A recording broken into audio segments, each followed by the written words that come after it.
I didn't realize how many of us were aging with no backup plan until I said it out loud. I'm a mom, I'm a grandmother, I work full time, and we've come to the realization that we have nothing saved up for retirement. That's a scary place to be. I was like, 37 years until I retire. I could do this. I don't have a savings account. There's hardly anything in my 401k. I'm not retiring. I wish I could retire, but I can't because I'm broke ass. And broke ass people need to work right to the grave. Can't be the only 50-something-year-old person that has jack in their savings and not a penny in 401k. It's got me thinking, I need to get my butt in gear. I need to find something. So we're going to talk about retirement in this video because for a lot of people, a lot of Americans, retirement isn't a dream anymore. It's a fear. Most people aren't ready. They're not saving. They don't have a plan. And most of us are realizing this way too late. So today we're going to watch a few TikToks from these people, older people panicking. They're having some issues trying to figure out what's going on. We're also going to have some middle-aged folks, around my age who are regretting their decisions that they didn't have their stuff in check. And then we're also going to talk to some younger people who straight up saying, you know what? I'm not even going to save. This is a waste of time. So it's different ages, but the same problem. There's a money stress, there's the future stress, and the American system that feels like they want us to work until we just die. So let's get started. Hi, my name is Shara, and the truth is my husband just recently turned 57, and we came to the realization that we have no plan for him to stop working and retire. Like zero. We have nothing saved. We have nothing invested. We have no plan. We don't even have kids to move in with if things get really bad. So now we have a much shorter time before he physically cannot do his work anymore. And since he's been the sole income of our marriage, most of our marriage, then we really need to figure something out in a much shorter time. Really terrifying reality for many people. They didn't say they were broke because of gambling or buying a luxury car or just making bad decisions.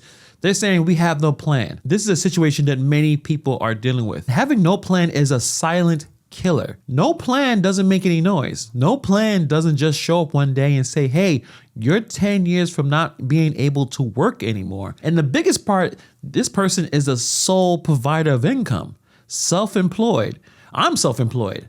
We don't have an automatic 401k. We don't have, employer match. There is no guardrails. My chick actually works, so it's not just me being the sole provider, but she actually has a W-2. She has like a traditional job that gives you benefits. I mean, I'm using her medical benefits. My situation is obviously better, but for me, I have to make sure that I'm providing some level of retirement because I do the dog walking and obviously I do YouTube here. So we don't have those benefits that most W-2 people have. A W-2 gives you stability, gives you benefits. And unfortunately for this couple here, they don't have that because the one person that made the money was a self-employed 1099 independent contractor. If you can learn from our mistakes and you're younger and you can start planning now for retirement, that is a much better choice than the situation that we're in right now. This is the warning for the younger people. Don't follow in the same footsteps because most younger people are watching this probably thinking, yeah, but that won't be me. That's exactly what these people thought too. This isn't about being dumb necessarily. This is about being busy, tired, and just trying to survive. And when you let time just go and go without putting a plan to live below your means, to find ways to stack up your income, to be investing in your 401k or your high yield savings plans and stuff like that, which I'll be honest, I'm still figuring that out myself. Planning for retirement becomes so much easier when you start early instead of kind of doing that whole YOLO thing where you just do whatever you want and you let the future you figure out what's going to happen. Why? At 54 years old, and my husband's almost 60, our whole entire life, well, not entire life, but you know what I mean, our adult life, we have worked hard. We have raised two beautiful kids.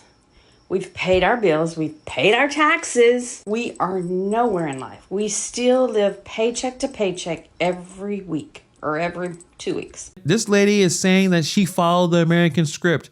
You work hard, you raise your kids, you pay your taxes, you don't try to live flashy. But then you look up and go, wait a minute, why am I still struggling? This is where the confusion turns into anger and despair, because no one warned them that doing everything right doesn't guarantee security anymore. The wages couldn't keep up with the inflation. Costs have exploded. Healthcare, housing, food all went nuts. Everything became ridiculously expensive, and retirement has become some kind of luxury item. So now, as you get older, you're not going to be able to work as hard as you did in your 20s and 30s. So now a lot of people are just stuck, just thinking, what the hell is going to happen to me? These are the problems that a lot of people are facing right now in America, just regarding retirement or just survival in general. Little, very, very, very, very little. Where did we go wrong? We're good. Blessings for that. Good family life. You know, we didn't do extravagant things in our life. We're still struggling paycheck to paycheck. But there again, we don't have much and we want to retire. I want to retire before I'm in a wheelchair or I can't walk. I want to be 90 and not retire. And you can hear the desperation in her voice, and many other people who are in the same situation, you know, not being necessarily lazy, not reckless. They just ask, where do we go wrong? And the uncomfortable answer is, it's possible that you didn't do anything wrong. The math has changed. Also, it could have been based on certain situations, you know, the kind of degree that you'd got, or the different job that you have, working for one company instead of the next company, things that you couldn't even control. All these things, all these circumstances can put you in different positions where you are thriving or not, because our pay is not increasing. Fish says it's Ronald Reagan and corporate greed. Flower Girl says, I started saving in my 20s. I am 56 now and have zero debt. We made sure everything would be paid off before retirement. And that's probably starting as early as possible. Many people in their 20s do not think about retirement. I didn't think about retirement at 20. That's so far away. That's decades. But if you start saving and putting that money aside, so you are not stuck in any debt when you get towards that retirement age, it's possible to retire. Those people who have been setting aside money for decades. And many of us do not do that. Welcome to capitalism. Isn't it great? I still like capitalism, but I understand there's people who just don't. They're not feeling it right now, especially right now. You have to start saving for retirement in your 20s and 30s and don't touch it. Education, better career choices, investments, plan. So it's who has the better plan and who starts that plan earlier. I don't know. Maybe I have the wrong idea about it. Y'all keep saying debt this, debt that, save this, save that. The whole thing is like, I don't know. Maybe it's me. Maybe it's my personal experience. I just known too many people that didn't even make it to 30, literally. So like, I'm not saying I shouldn't save for the future. I shouldn't have a retirement plan. I shouldn't put up 401, all this other shit. That's nice. Great. Nice. But the thing is, like, you need to live life now, I feel like, personally. I'm never going to get this time back. I'm never going to get these years back. I'm never going to get this year back. So y'all could save up for a vacation that might take me 5 years to save up for. And then what happens when I get to that 5-year mark and I can no longer do it? You know, things are way more expensive. So that's just out of the question. We got some type of crazy ass ban where we can't leave the country, or I just not in a physical shape or mental shape to even be able to travel. This is just pure emotion, honestly. They're just scared. When you grow up and see people die young, the future feels fake. Saving for 40 years feels like a gamble. Experiences feel real. I do get that point. However, this is the hard truth here. It's not experiences versus saving. That's a false choice, because the same system that makes life uncertain now, it's possible and more likely it will become more brutal if you are broke later. You don't need to save everything, but saving nothing is just borrowing pain from your future self. I don't know. Maybe it's me. Maybe I'm irresponsible as fuck. I have no clue. I just know that if I can make a way to make shit happen, I'm going to make it happen. And to me, experiences are more important than any of this material shit and saving up, retirement funds, all this extra shit. I just don't care about that right now. I'm sorry, I don't. Like, I mean, savings, yeah, cool, fine, dandy. But like, for me personally, I feel like this country is already just going to shit as is, and it's like crazy expensive to live here. So like, for me, I know y'all saying like, oh, you need to save up, expenses, bills, emergency funds, all this stuff, 401k. You want to retire, you want to pay down your debts. I don't give a shit. I'll change my name and move out the country, and y'all will never see me again. I don't know. Maybe I'm irresponsible. Maybe I don't think clearly. I don't know, y'all. I can't even think straight. I need a trip so damn bad I can't even think straight. It's extremely important that you try to save some money. To only worry about now is a terrible play. Most likely you will become older, and then you're going to blame your younger self for not saving a dime. You can blame all the other circumstances around you, but if you don't even attempt to protect yourself, most likely you're going to feel it later on in life, where you're not going to be able to work as hard as you could because you're no longer in your 20s and 30s. You're going to be in your 50s, 60s, and 70s, and you're going to be hating your younger self for this kind of YOLO, I only care about the present vibe, whereas most likely you will live to be that old. And you won't have any money, and you're going to be a burden to your kids or to your family members because you can't take care of yourself because you put no plan in place. End up at 47 with nothing saved for retirement. It's not because I didn't know any better. I had a budget. I had a plan, but I ignored it. And I kept thinking that, more money, a bigger salary, whatever would fix it. But surprise, Shode, it did not. And so honestly, what I lacked was structure and discipline, not information. I've got all the information. I can tell you exactly where my money went. It was just a matter of whether or not I should have spent that. And more often than not, the answer is no, I shouldn't have spent that shit. So with this action now, with me sharing all of this with you, I am going to build systems that I can't talk myself out of.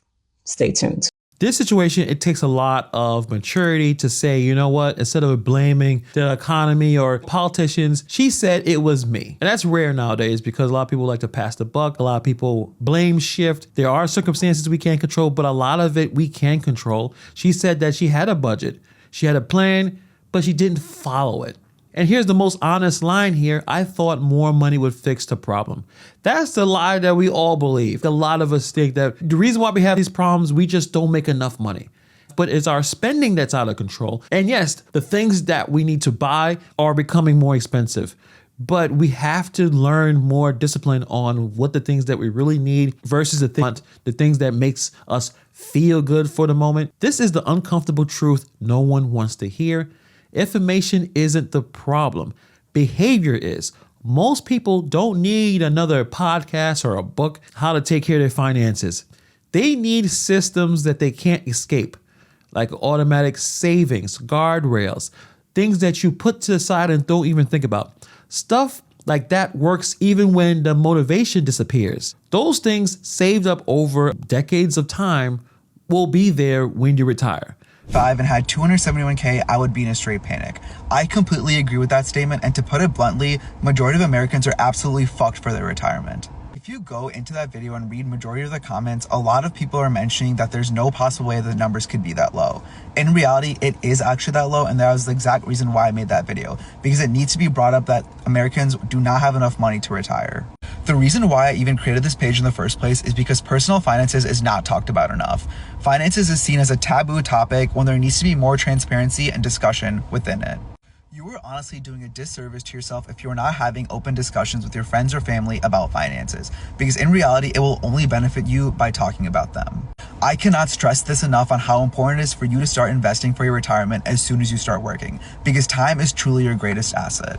If you truly care about your children's future, then you have to get your retirement sorted out ASAP, because they do not deserve to put their life on hold because you cannot get your shit together. Here, I think he's not being dramatic. He's being honest. The numbers are really bad. Many people out there cannot retire. He also mentions that you should speak about money. And I understand that when it comes to dealing with that with your friends, your family, it's a taboo. It's a bit awkward. It's also, you know what, none of their business. I think sometimes it's actually even more beneficial that you're able to talk about this Online, you're behind an avatar. You're able to explain things. You don't have to put out personal details, and be in the comment section asking questions and maybe actually getting some information. But I think for the people that you do trust, friends, family, I think having those conversations would probably be beneficial, but it's hard because you don't want the judgment of someone that may have more than you or even less than you as you talk about your financial issues. And meanwhile, while we all have these thoughts in our head about who has more money, who doesn't, I don't want to talk about it, I don't want to feel embarrassed, many of us are just quietly drowning. If you care about your kids, get your retirement together, because retirement isn't just about you. It's about not becoming your kid's emergency plan. That part, I think a lot of people don't really think about out loud. For me, I'm lucky. My father retired working for the city for decades. He's pretty good. My mom is good. So they would take care of themselves. And me having an 11-year-old, I got to make sure that I'm good. So I'm not placing a burden on him when he's a grown man and he's out there trying to take on the world. I have to make sure I got my stuff together. Retirement isn't just about you. You got to get your stuff together. It is never too late to get started investing, and I genuinely want to help people and want to see everyone succeed. Especially when you are young, you need to have these habits built up at a very young age because you will be set up for the rest of your life. Gen Z thinks that boomers and older Gen X need to move out. They need to retire because they're taking all the good jobs. And while I don't think it's on anybody to give their job away, Gen Z kind of has a point here. See, people are working longer, and we know that. 20-something% of retirement age people are still working full-time. That's an actual statistic. And what that does is it's creating a bottleneck at the top of organizations, because most of these older corporate workers are in senior to executive level leadership roles. And if they're still hanging on because they don't want to retire, or maybe financially they can't retire, then those jobs don't open up, which means your millennials don't move up into the senior and executive positions, and that doesn't create open positions for entry-level people to move up. Entry-level people stay where they're at, and ultimately, the job market, the corporate hierarchy is frozen because the people at the top aren't leaving. That's a fair point. These are the kind of things that make people very, very frustrated and mad, because it's true. Older workers aren't staying because they love the office. They're staying because they can't afford to leave. Many people don't have the retirement savings. That means there is no exit ramp. So what that happens? They hold on to their senior jobs. Those jobs don't open. Millennials get stuck. The Gen Z can't move up. No one's necessarily evil here, but the system just jammed itself. Rough thing to get your head around. And like I said, I'm not saying people need to abandon their jobs and give them away. I'm just saying when Gen X or when Gen Z says there are no jobs because the older workers won't step to the side, they're not completely wrong. And if you've been on YouTube and you're checking out some of the news articles about Gen Z, they're getting their degrees and they can't find a job. They're saying there's no jobs out there. They're not totally wrong. The ladder is frozen at the top. Blaming individuals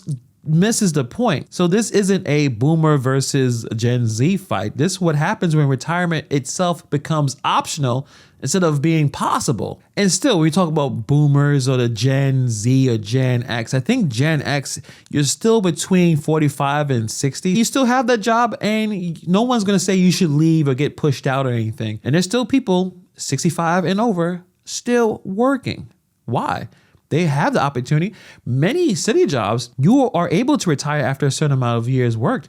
You can retire early if you want, but most people don't. They're still working because they still got bills to pay. They want to purchase a home. Obviously, in New York City, everything's super expensive. So you don't get to leave, and those positions never get released for the younger folks to get on top.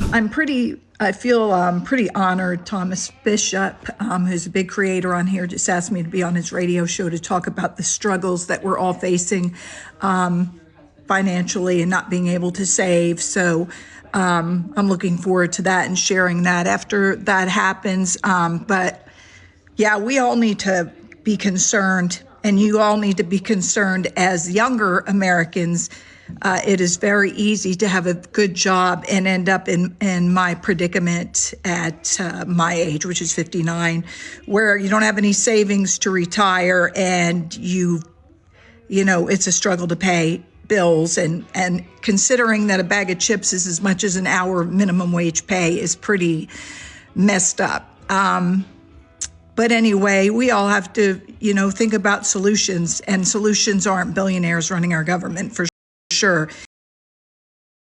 Solutions aren't billionaires running our government, for sure. She had a decent job and still ended up in this position. And a lot of people, that's their reality. It's a very scary situation. You can still do everything normal, but still end up one emergency away from total disaster. You look at the food costs right now, the wage is stagnating. This isn't about necessarily cutting back on some Starbucks or some avocado toast. The math, it's bigger than that. And it means, doesn't matter how much you make, you gotta live below your means. I 100% agree. I retired at 58. I worked for a good company for almost 38 years, and I'm blessed to have a good pension and Social Security. I mean, that's how you do it. I mean, that's how it used to be. Used to be back in the day, you stayed in one job for 1,000 years, you retire to get a nice party, they may give you a gold watch and you have the pension and you're good to go for the rest of your life. Nowadays, staying in a job for too long, you're going to be losing money or potential a higher salary somewhere else. It's more competitive. It's not the same. The only thing that I can think of, at least in New York City, where they have that traditional, you get the job, you can spend the entire life working there and retire and still have a decent pension. And that's for your fire department, your cops, your sanitation department, the MTA, transportation, your city jobs still have that traditional, you could be there for 30 years and you'll have your pension and you will have that kind of retirement where most people would love to have. I've done a lot of self-reflection over the past couple years, and I made a list of why I'm not saving for retirement. So here we go. Number one, who says I'm making it to 65? Who has a time machine that you can go in time, forward in time, and guarantee to me that I'm going to make it to 65 or retirement age? Number two, what if I make it to that age of retirement, but then I've got some medical conditions that make retirement not fun? Exactly. Number three, I'm living for today, not 60 years from now. I have things in my life that I'm currently enjoying and that I think is worth putting my money towards rather than putting it away in an account for the next 40 years, because I'm 22. So yeah, living for today, not 60 years from now. Sorry, that was number three. Number four, kind of already touched on this, pursuing current interest. A lot of my hobbies require quite a bit of money right now. I'm very outdoor oriented. So every year I have a new hobby that just compounds and costs. So for this dude right here, it sounds logical until you really slow it down. You know, he's saying, no guarantee that I'll live to be 65. What if I get sick later? I'm living for today. Those aren't bad thoughts. They're the thoughts that a young person, many young people have. But they're also short-term thinking, trying to wear a smart outfit. Here's the irony. They do believe in saving, just not for retirement. Emergency fund, yes. The short-term goals, yes. You know, house, car, trips. He has a lot of hobbies. The issue isn't saving, it's the trust. He doesn't trust the system. He doesn't trust that retirement will even exist. But that's where the real crisis is, because most likely there will be a situation where you didn't put anything for retirement. You will probably make it towards that retirement age. You don't have anything. But I think pursuing your current interests is a lot more important than putting that off for when you're 60. And you might not even think that that stuff is interesting anymore. You might have your new interest might be knitting. And then when you're 60, you're like, damn, I really should have gone and climbed that mountain whenever I was in my 20s. Exactly. Number five, focusing on short-term goals rather than long-term goals that may never happen. Why would I put away all of my money until I'm 60, 65 when I could have been saving that up for a house or for that trip that I want to take next year, or paying off my car, getting a new car, or I don't know, the new piece of outdoor gear that I want. Like, there is so much that I can spend my money on now, but also still putting away a little bit of money for emergencies and other short-term goals. But I just think long-term goals, pointless. What about your family? What happened if you have a kid? What happened if you have more than one kid? Would you leave for them? Since you're not putting any time to anything. Now, you know, maybe he doesn't have children, but it's possible that eventually you will have a child. And maybe that will change your perspective on exactly what you should be doing. But this idea where I'm just going to do nothing for my future self. I think it's a real harm that you're doing, a self-inflicted harm on yourself when you don't attempt to save for retirement, especially when you see people decades older than you suffering, saying, damn, I wish I could have done more. And you're like, I don't have to worry about it. I mean, it doesn't make any sense. Look at the pattern. Older folks are saying, I wish I started sooner. Middle-aged people are saying, I didn't think it was going to be this bad. And young folks are saying, well, I don't believe in this at all. So it's like different ages, but we have the same fear. And until this system gives people something worth trusting, this conversation isn't going away. But let me know what you guys think about this story in the comments below. Are you struggling to retire if you're around that age? Or if you're a little younger, how much resources have you been saving up towards retirement? Let me know in the comments below. Thank you for taking time to watch this video, and I'll see you guys in the next video.